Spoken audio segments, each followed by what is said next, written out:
What's up, YouTube fans? Today we're going to take a look at the FansToys FT-08X grinder, or their version of metallic masterpiece scale Grimlock.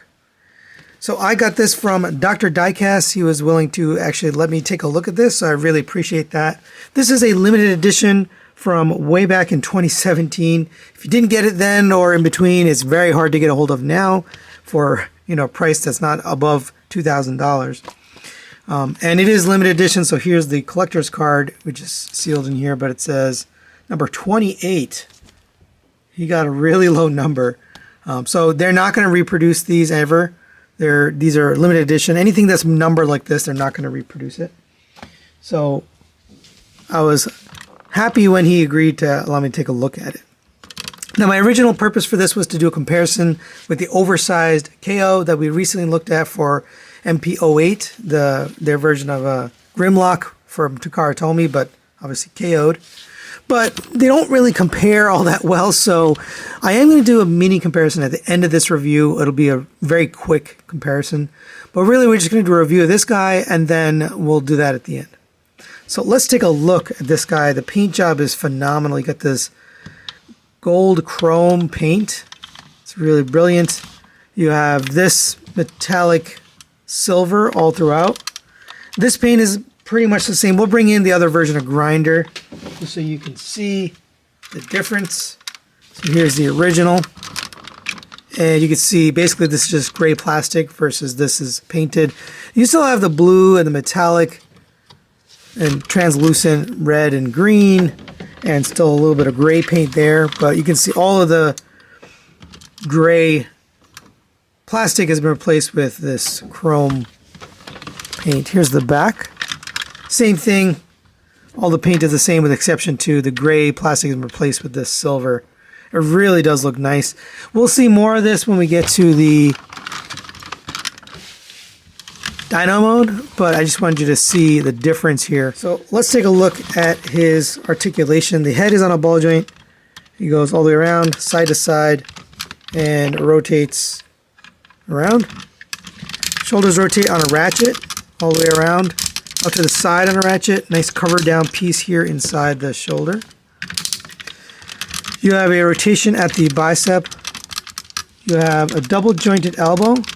It gets you only 90 degrees just because of the way it's designed. Rotation at the wrist. You have individually articulated fingers, really nice hands at two pegs, and the thumb is on a ball joint and a pin. Those are really nice. Rotation at the waist. No ab crunch, but the hip skirts do rotate with the leg, which is my preferred way. So you have a ratchet up to there. Back to there. It's actually sculpted to go a little bit, but that's all it goes out. Out to the side on friction. It does hold, so that's good. Rotation at the thigh at a cut joint. You have a single jointed knee, gets you 90 degrees. Ankle tilts. And you do have this cover down piece here, so if you do tilt it down, you can slide this piece down to cover the side.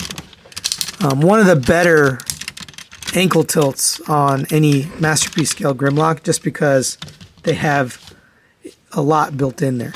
As far as accessories, we do get basically the same ones as we got with the original, but let's take a look. You get the gun done in black plastic with translucent tip. There is a light up feature here, which I don't have the batteries in. Here's the original, basically identical. And that will fit in the hand. And I do try to be careful with these older hands because they tend to get brittle. These seem to be in really good shape. But we also get the sword done in kind of like a flame effect. Here's the original. You can see it's got more of a translucent red. I really like this a lot more. And then you got the red chrome there, and that will fit in the hand. That looks pretty good. You also get the crown, which is exactly the same as the original. Heavy die cast with gold chrome. That will fit on the head, I think this way, and that looks pretty good.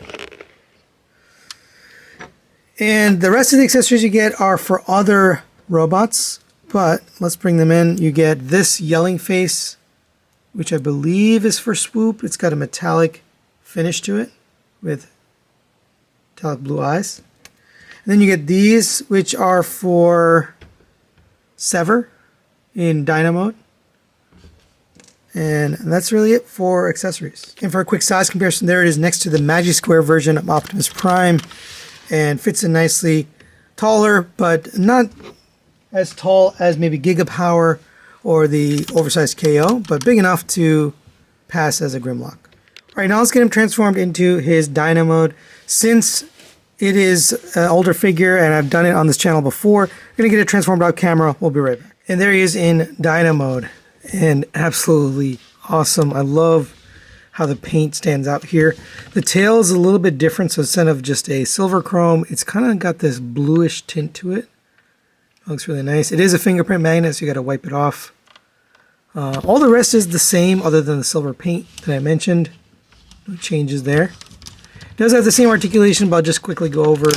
Head can go down to there, up to there. Rotate on this neck joint. You can open up the jaw. These are very sharp teeth, by the way. You have this cannon in there that you can pose. That looks really nice.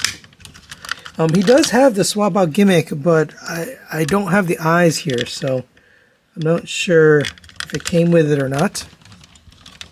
Arms can rotate on a ball joint. They go up and down on a disc hinge.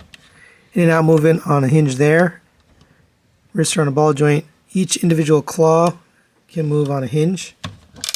Legs can rotate back and forth on a ratchet, out to the side on a ratchet, rotation at the knee, 2 joints at the knee as well. It is double jointed, I mentioned, in robot mode, but you have it collapsed in robot mode, so you can't really use the double joint, but here you can, just due to the way it's transformed.